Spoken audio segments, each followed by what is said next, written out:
ऋषि पंचमी व्रत कथा। नमस्कार भाइयों बहनों, जय माँ गायत्री। आप सभी का मेरे YouTube चैनल शुभकर्मा ही एस्ट्रो में स्वागत है।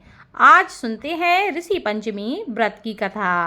आप सभी से विनम्र निवेदन है, अगर आप मेरे चैनल पर पहली बार आए हैं तो प्लीज़ हमारे चैनल को सब्सक्राइब, वीडियो को लाइक और वीडियो को ज़्यादा से ज़्यादा शेयर अवश्य करें। विदर्भ देश में उन्तक नामक एक सदाचारी ब्राह्मण देव रहते थे। उनकी पत्नी बड़ी पतिव्रता थी जिसका नाम सुशीला था। उन ब्राह्मण के एक पुत्र तथा एक पुत्री, 2 संतानें थीं। विवाह योग्य होने पर उन्होंने समान कुलशील वर के साथ कन्या का विवाह कर दिया। दैव योग से कुछ दिनों बाद वह विधवा हो गई। दुखी ब्राह्मण दंपति कन्या सहित गंगा तट पर कुटिया बनाकर रहने लगे। एक दिन ब्राह्मण कन्या सो रही थी कि उसका शरीर कीड़े से भर गया। कन्या ने सारी बात अपनी माँ से कही। माँ ने पति से सब कहते हुए पूछा कि हे प्राणनाथ, मेरी साध्वी कन्या की यह गति होने का क्या कारण है? कृपया कर आप मुझे बताएं। उन्तक जी ने समाधि द्वारा इस घटना का पता लगाकर बताया। पूर्व जन्म में भी यह कन्या ब्राह्मणी थी। इसने रजस्वला होते भी बर्तन छुए थे। इसने रजस्वला में खाना बनाया था। इस जन्म में भी इसने लोगों की देखा देखी भाद्रपद शुक्ल पंचमी अर्थात ऋषि पंचमी का व्रत नहीं किया, इसलिए इसके शरीर में कीड़े पड़ गए। धर्मशास्त्रों की मान्यता है कि रजस्वला स्त्री पहले दिन चांडालनी और दूसरे दिन ब्रह्मघातिनी तथा तीसरे दिन धोबिन के समान अपवित्र होती है। वह चौथे दिन स्नान करके शुद्ध होती है। यदि यह शुद्ध मन से अब भी ऋषि पंचमी का व्रत करे तो इसके सारे दुख दर्द दूर हो जाएंगे और अगले जन्म में अटल सौभाग्य को यह प्राप्त करेगी। पिता की आज्ञा से पुत्री ने विधि पूर्वक ऋषि पंचमी का व्रत पूजन प्रारंभ कर दिया। व्रत के प्रभाव से वह सारे दुखों से मुक्त हो गई। अगले जन्म में उसे अटल सौभाग्य सहित अक्षय सुखों का भोग प्राप्त हुआ। इस प्रकार ऋषि पंचमी का व्रत हर महिला को करना चाहिए। इसी से संबंधित एक और कथा शास्त्रों में बताई गई है। सतयुग में विदर्भ नगरी में सेनजित नामक राजा हुए थे। वह ऋषियों के समान थे। उन्हीं के राज में एक कृषक सुमित्र था। उसकी पत्नी जयश्री अत्यंत पतिव्रता थी। एक समय वर्षा ऋतु में जब उसकी पत्नी खेती के कामों में लगी हुई थी तो वह रजस्वला से हो गई। उसको रजस्वला होने का पता लग गया, फिर भी वह घर के कामों में लगी रही। कुछ समय बाद वह दोनों पति पत्नी अपनी अपनी आयु भोग कर मृत्यु को प्राप्त हो गए। जयश्री तो कुतिया बनी और सुमित्र को रजस्वला स्त्री के संपर्क में आने के कारण बैल की योनि मिली।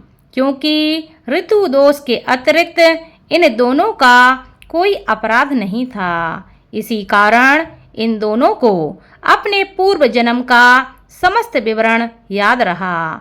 वे दोनों कुतिया और बैल के रूप में उसी नगर में अपने बेटे सुचित्र के यहाँ रहने लगे।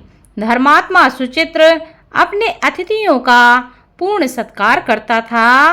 अपने पिता के श्राद्ध के दिन उसने अपने घर ब्राह्मणों को भोजन के लिए नाना प्रकार के भोजन बनवाए। जब उसकी स्त्री किसी काम के लिए रसोई से बाहर गई हुई थी तो एक सर्प ने रसोई की खीर के बर्तन में विष वमन कर दिया। कुतिया के रूप में सुचित्र की माँ कुछ दूर से सब कुछ देख रही थी।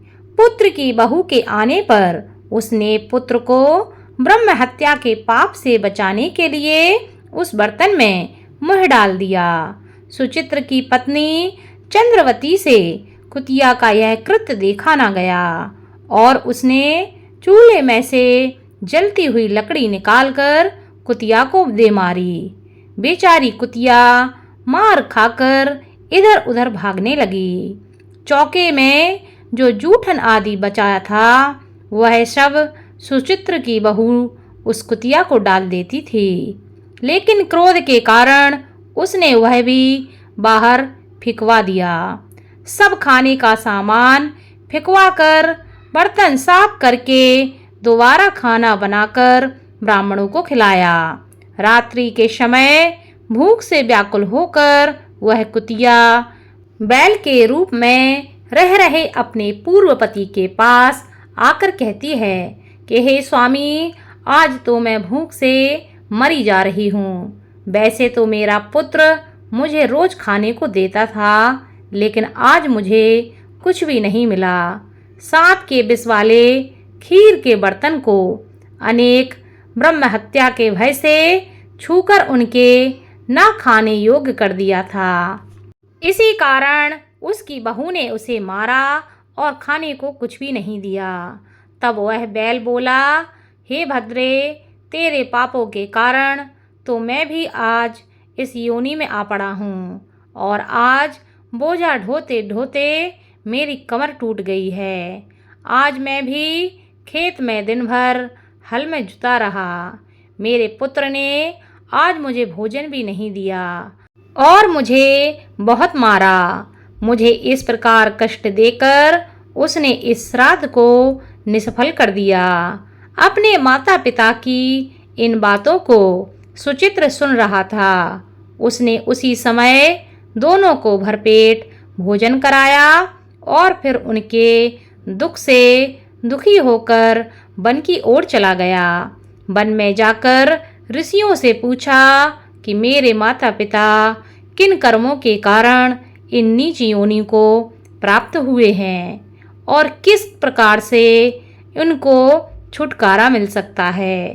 तब सर्वात्मा ऋषि कहते हैं, तुम इनकी मुक्ति के लिए पत्नी सहित ऋषि पंचमी का व्रत धारण करो तथा उसका फल अपने माता पिता को प्रदान कर दो। भाद्रपद महीने की शुक्ल पक्ष की पंचमी को मुख शुद्ध करके मध्याह्न में नदी के पवित्र जल में स्नान करना और नए वस्त्र धारण करके अरुंधति सहित सप्त ऋषियों का पूजन करना। इतना सुनकर सुचित्र अपने घर लौट आया और अपनी पत्नी सहित विधि विधान से पूजन व्रत किया। उसके पुण्य फल से उसने अपने माता पिता दोनों को पशु योनि से मुक्ति दिलाई। इसलिए हर स्त्री को इस व्रत को अवश्य करना चाहिए और जिन्हें मालूम ना हो उनको भी इस व्रत के बारे में अवश्य बताना चाहिए ताकि वह भी इस व्रत को कर सकें और लाभ ले सकें।